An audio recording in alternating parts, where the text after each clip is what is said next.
Sintayong dituntut untuk bisa menyusun pertahanan tangguh untuk meredam agresivitas serangan dari Jepang. Pertahanan skuad Garuda dinilai sudah cukup solid saat mampu menahan serangan bertubi-tubi dari Vietnam. Hal itu nggak terlepas dari ide gila Sintayong yang mengubah banyak posisi pemain. Cetak Gol coba merangkum kronologinya sebagai berikut.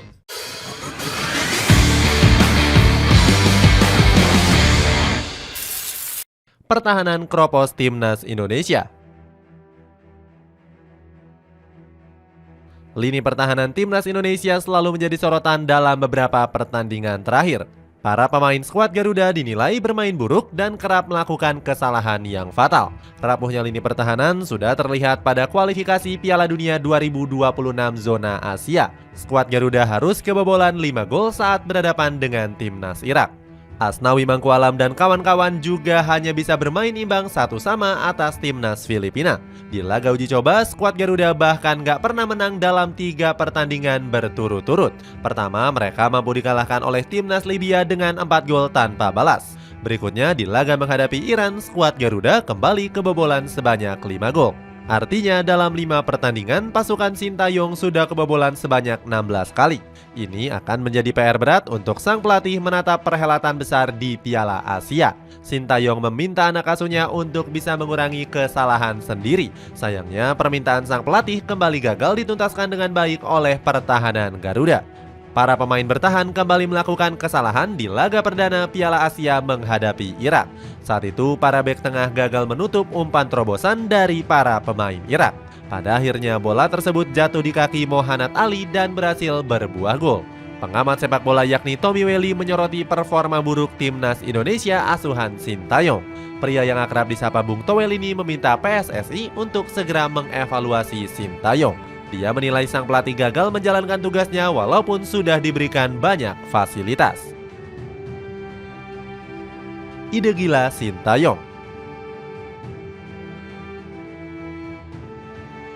Sintayong langsung mengevaluasi performa para pemain bertahan Timnas Indonesia. Di laga menghadapi Vietnam, pelatih Korea Selatan ini mengganti Elkan Bagot dan Rizky Ridho. Bagot sepertinya dinilai kurang tenang dan kewalahan mengatasi perlawanan Irak.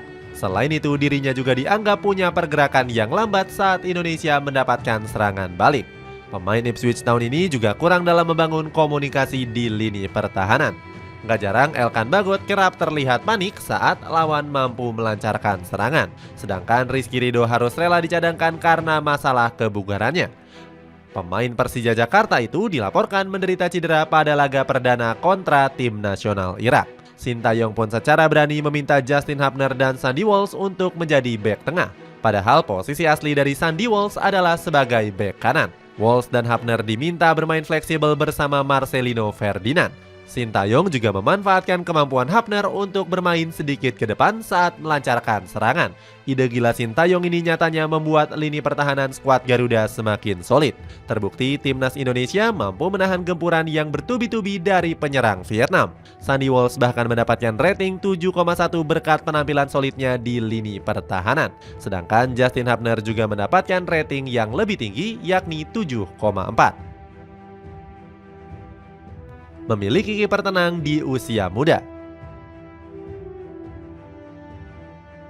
Solidnya lini pertahanan juga nggak terlepas dari performa apik dari Hernando Ari. Kiper Persebaya Surabaya ini begitu tenang mengawal gawang skuad Garuda saat menghadapi Vietnam. Hernando mampu tampil ciamik sebagai kiper utama dengan statistik yang cemerlang.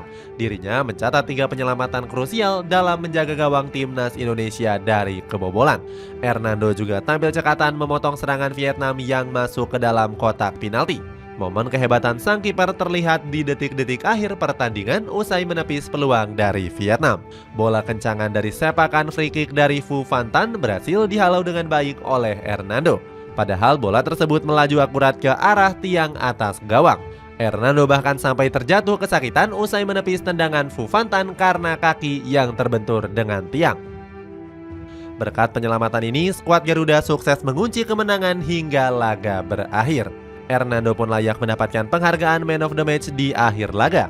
Penampilan solidnya ini juga dipuji tinggi oleh Benjamin Van Breukelen selaku pelatih kiper dari Persebaya Surabaya. Benjamin merasa bangga dengan penyelamatan krusial anak asuhnya tersebut. Van Breukelen menilai kalau Hernando memang layak dinobatkan sebagai pemain terbaik menghadapi Vietnam. Sementara itu, Hernando sendiri mengaku senang bisa berperan penting dalam kemenangan skuad Garuda. Dirinya juga bangga dengan perjuangan anak-anak merah putih dalam meraih 3 poin. Kombinasi naturalisasi bek lokal. Di depan Hernando Ari, timnas Indonesia juga punya komposisi pertahanan yang lengkap.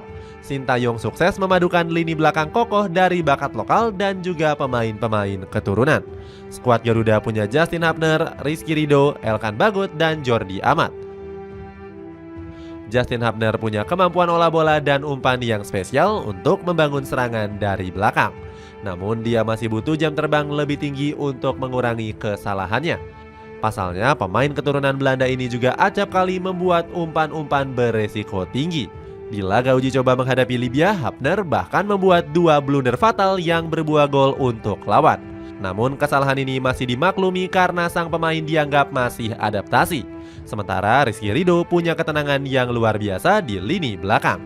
Pemain Persija Jakarta ini juga punya visi umpan yang apik meskipun berposisi sebagai bek tengah.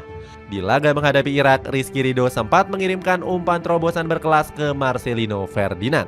Sayangnya, umpan cantik itu gagal dituntaskan Marcelino untuk menjadi gol. Namun Rizky Ridho sedikit lemah ketika berhadapan dengan duel udara. Pemain berusia 22 tahun ini sering kalah duel bola atas dengan pemain berpostur jangkung. Beruntung kekurangan Rizky Ridho dalam duel udara bisa ditutupi oleh Elkan Bagot. Pemain kelahiran Bangkok ini punya postur yang kokoh dengan tinggi sekitar 196 cm. Sayangnya fisik menjulang dari Bagot membuat pergerakannya sedikit lebih lambat. Alhasil sang pemain bakal keteteran jika menghadapi penyerang-penyerang cepat dari lawan.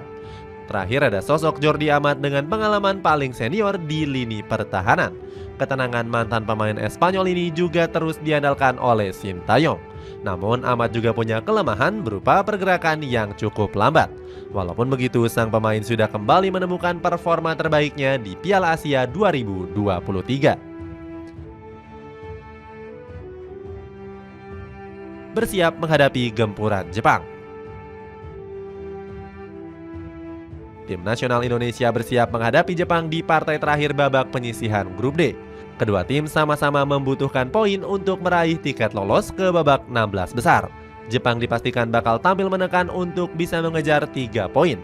Skuad asuhan Hajime Moriyasu juga bernafsu untuk mencetak gol sebanyak-banyaknya demi harga diri. Pasalnya, timnas Jepang menjadi kontestan paling tinggi dengan menempati peringkat ke-19 FIFA. Harga diri Jepang gak mau jatuh apabila hanya menang tipis ataupun hanya bermain imbang atas Indonesia. Skuad asuhan Sintayong sendiri menjadi salah satu tim terlemah dengan berada di urutan 147. Sementara Indonesia butuh perjuangan ekstra dan sedikit keajaiban di laga nanti.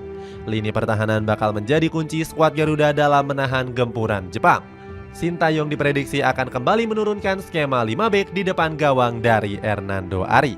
Trio bek tengah diprediksi bakal ditempati oleh Justin Hubner, Sandy Walsh, dan juga Jordi Amat. Sintayong juga masih punya banyak bek tengah pelapis seperti Rizky Ridho dan juga Elkan Bagot. Asnawi Mangkualam dan Pratama Arhan diprediksi akan kembali bermain di sektor bek sayap. Kecepatan dua pemain ini akan diandalkan untuk menjaga sisi sayap Garuda. Selain itu, skuad Garuda juga masih punya senjata rahasia dengan lemparan ke dalam milik Pratama Arhan. Strategi ini akan dipakai untuk memanfaatkan kelemahan Jepang dalam duel-duel bola atas. Itulah ulasan lini pertahanan timnas Indonesia yang harus terus dimainkan di Piala Asia. Bagaimana pendapatmu? Apakah gawang skuad Garuda bakal aman sentosa dalam skema pertahanan ini? Coba tulis pendapatmu di kolom komentar di bawah ini.